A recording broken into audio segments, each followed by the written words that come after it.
నిరుద్యోగుల జంగు రోజుకింత పెద్దగా అవుతున్నది కదా. ఒకలేమో పరీక్షలు పెట్టాలంటారు, ఇంకొకలేమో పరీక్షలు వాయిదేయమంటారు, ఒకలేమో 1:50 మందినే పిలవాలంటారు. అట్లెట్లా పిలుస్తారు? 1:100 మందిని పిలుస్తేనే అందరికి లాభం అవుతుంది అంటారు. నోటిఫికేషన్ డేట్ ఇస్తేనేమో ఇప్పుడు వద్దు వాయిదేయాలంటారు. కరువుమంటే కప్ప కోపం, ఇడుమంటే పాము కోపం అన్నట్టే ఉంది పరిస్థితి. కూల్గా కూర్చొని మాట్లాడుకుంటే కుదార్థమై ఒడిచిపోయే పంచాది ఇద్దరు పొత్తుల ఇంత ఇంత పెరుగుతున్నది. అటు సర్కారు ఇటు నిరుద్యోగులు ఇద్దరు పట్టు మీనే ఉండే వరకలా అటు కొలువుల కోసం కొట్లాడేటోళ్లకు తిప్పలే ఉంది, ఇటు గవర్నమెంట్ కు చెడ్డ పేరు వచ్చినట్టు అవుతుంది. ఒకలేమో ఇచ్చిన నోటిఫికేషన్లకు పరీక్షలు పెట్టాలంటారు, ఇంకొందరేమో వద్దు వద్దు వాయిదాయాలంటారు. ఇచ్చిన నోటిఫికేషన్లు సరిగ్గా లేవు, రిజర్వేషన్ అమలు కరెక్ట్ లేదు, నష్టపోతున్నామని అంటారు. దీంతో సర్కార్ కూడా చాలా తలనొప్పి వ్యవహారంగానే మారింది. ముఖ్యంగా డిఎస్సి నియామకాల ప్రకటన ఇప్పుడు కాకరేపుతున్నది. ఉస్మానియాల ఉద్యమ కాలం నాటి రణరంగం అవుతున్నది.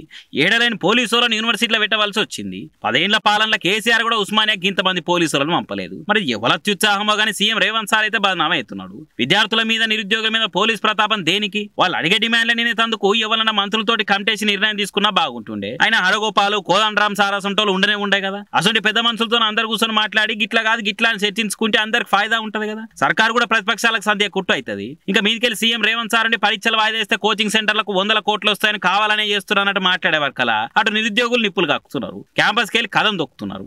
ఎవ్వరు బయటోళ్ళు కాదు, ఎవరి కోసమో చేస్తుంది కాదు. మన పిల్లలకే మన కొలువులు వస్తే సర్కార్కు కూడా జాబులు ఇచ్చిన పేరు ఉంటది. కాబట్టి ఆలోచన చేసి ఆగమాగమున్న పరిస్థితిని మంచి చేసుకుంటే బాగుంటదని సలహా ఇస్తారు బుద్ధిజీవులు.